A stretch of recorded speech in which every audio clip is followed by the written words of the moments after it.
So yun, kamusta mga Repa kong Barbero? Welcome to my YouTube channel. Ngayon ay gagawin naman natin ngayon ay ang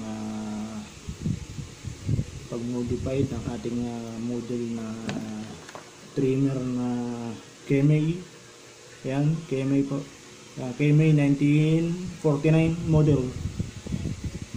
Itong kung paano natin i-modify. So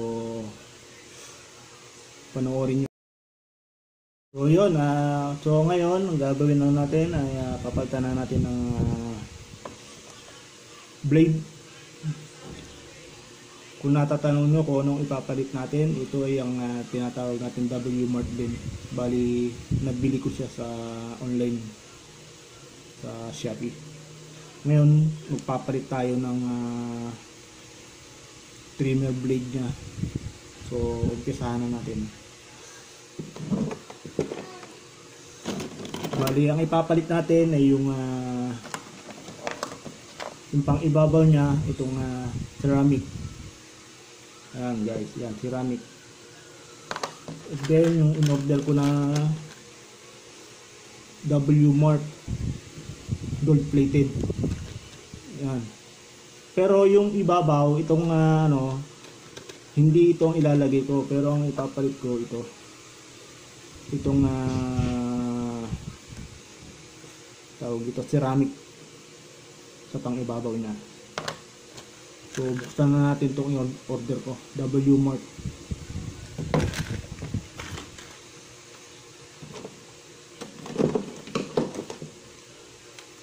So buksan na natin.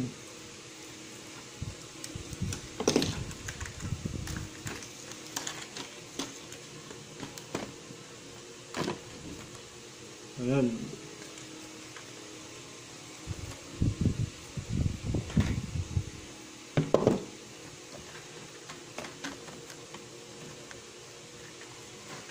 Bali ang gagamitin ko ito lang.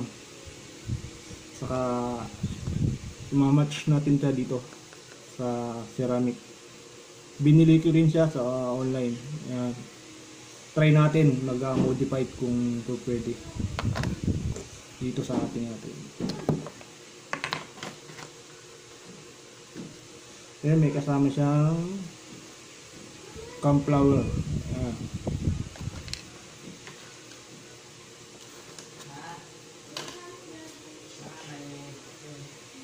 So subukan na natin modify.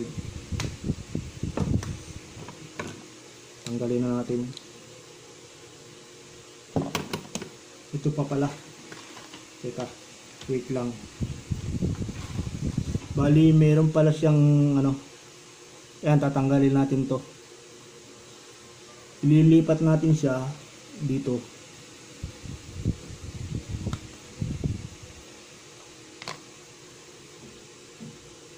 Lipat natin yung pagkakabitan ng camp flower. So ayan guys, ayan. Tanggalin natin tapos lipat natin dito.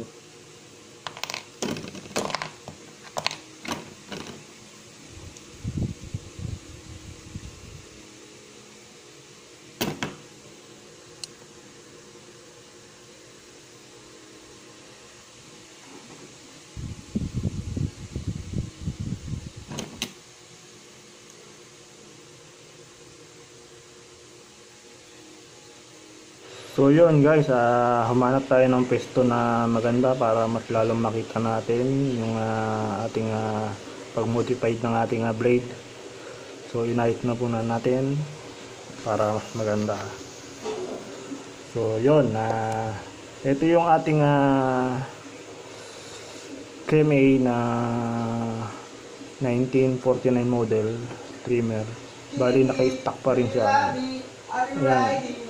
Stock pa rin yung kanyang blade. So ngayon ang gagawin natin, tulad nga ng sinabi natin, itong in-order natin na gold plated na W-Mart na in-order natin, ang gagamitin ko lang na pang ibabaw ngayon itong ceramic. Ayan. Bali yung cauliflower niya, tinanggalan ko na siya ng labis dito sa magkabilang gilid. Yan, tinanggal natin. So napansin nyo guys, mapapansin nyo meron niya na tinanggalan natin. So mamaya papaliwanag ko sa inyo kung bakit ko tinanggal. So umpisahan na natin muna. Tanggalin muna natin tong blade, ng stock na blade ng KMA natin. Yan, KMA 1949 model. Maganda kasi siyang gamitin. Medyo mabigat ng kaunti pero mas magandang gamayin ng paggamit. So yan, tinanggalan natin yung stock ng KMA. Yan, stock pa siya. Tinanggalan na muna natin para matesting natin itong ating in-order, para ma-modify natin yung yan, KMA. So ngayon, ang gagawin natin guys ay siyempre yung itong tatanggalin natin yung pagkakabitan ng cauliflower. Ayan guys, yan, tatanggalin natin yan. Bali ang gagamitin ko sa pang ibabaw niya itong ating in-order din na ceramic para sa trimmer. So tatanggalin na natin. Tanggalin natin sa tornilyo.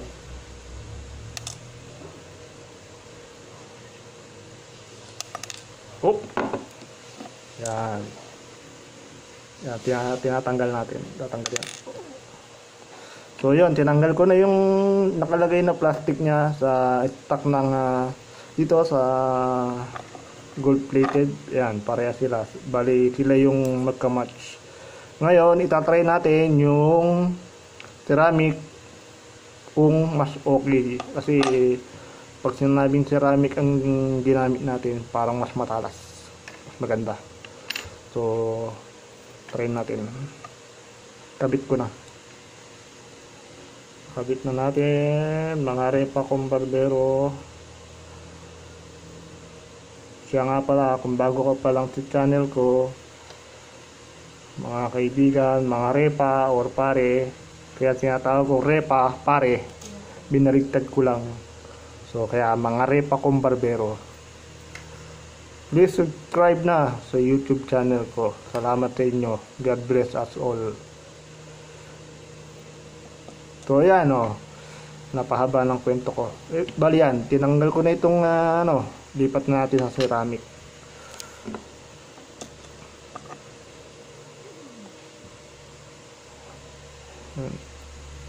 Kabit na natin.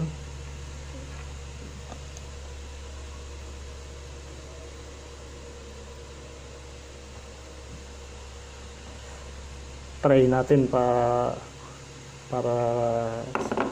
kung sakali mas maganda, mas okay. Ngayon, kung nag-okay siya, gawin nyo rin. Kung sino man may model nitong 1949 na trimmer, ngayon, ito ginagawa na natin. Sana mas maging okay yung ating pagmo-modified. So, ito, try na natin. Try na natin guys. So hindi ko pa pala siya na-align. So ngayon, adjust natin yung tornilyo. Medyo nakalampas siya. So napansin nyo, nakalampas yung puti, yung ceramic. So ngayon, luluwagan natin itong dalawang tornilyo. Ayan guys. Itong dalawang tornilyo, luwagan natin. Mapakita ko sa inyo. Teka, luwagan muna natin. Yan. So yun, maluwag na. So ganyan guys, nai-adjust naman yan. Iuurong nyo lang pa ba? Yun, medyo umurong na. So ngayon, i-adjust ko naman. Ako na pinakita ko lang sa inyo na na-adjust yan. Yan, may bababa. So i-ayos na natin. Ayos natin. Nai-adjust naman siya. Luwagan nyo lang yung tornilyo. Yan. Pero wag naman yung masyadong baka naman makasugat. Yung tama lang. So yun. Ayan guys. So, nakasagad siya ng konti. Align pa natin, ayos pa natin para mas magandang lapat niya. Pagka inilapat natin, mahirap na, baka masaktan ng ating masugid na suki or customer. Always right. Kaya yun, okay na. So yan guys, nai-align na natin. Ngayon higpitan natin yung tornilyo. Alalay lang guys sa tornilyo, baka siyempre.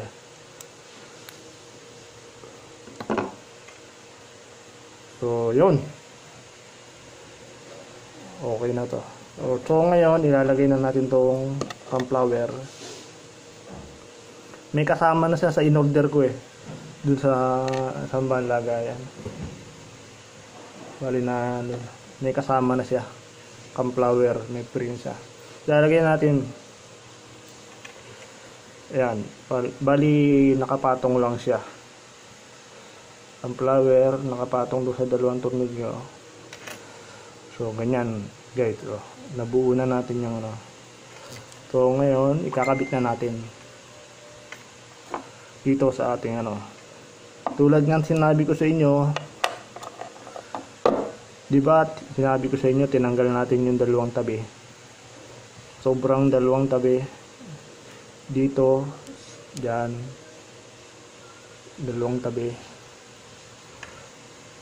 Kaya ako tinanggal kasi sasabit siya dito. Ayan, napapansin nyo yung parang kantong yan kasi sasabit siya. Kaya ako tinanggal. So yun yung purpose ng pagtanggal ko ng sobra. So ngayon kabit na natin.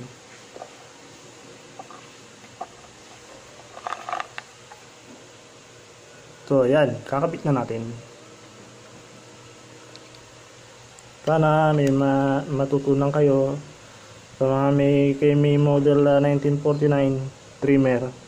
Gawin nyo rin to guys. Sa mga kasamahan ko dyan barbero, gawin nyo rin.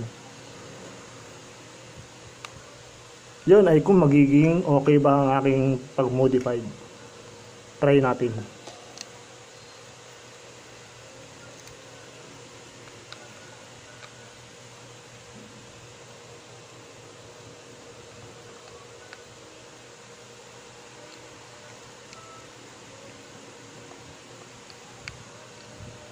So yun, hinigpitan natin. Yun. So ayan. Okay. Oh, kita nyo? Ayan. Compatible sa lapat na lapat. Oh. Ayan. So ngayon, bubuhayin na natin. Ayun. Ayan, binuhay ko na siya. Smooth na smooth. Pwede nating magamit. Pwede nating ilagay sa ating KMA 1949. Mas maganda siguro kung yung wall T-blade din. Mas maganda. Pero bibili rin siguro ko ng pag-dating. So ayan guys, maganda. So ngayon testingin natin. Kukuha tayo ng kaunting buhok, tatry natin. So ito meron pa rin dito. Kahit kakapiranggot. Ayan. So ito yung buhok. So testingin natin Lagyan natin ng kunti langis. Kasi bago lagay, krasalpak lang natin. Lagyan natin kunti langis lang. Yun langis to galing pa sa mga itak na binibili natin. Mga cordless. Ayan. Kunti lang. Mas tumuling pa, mas dumulas. Yan, may langis. Okay. So ngayon testingin natin. Matalas. Ayos. Mas matalas. Oh. Yun. Mas matalas guys, oh. Ayos.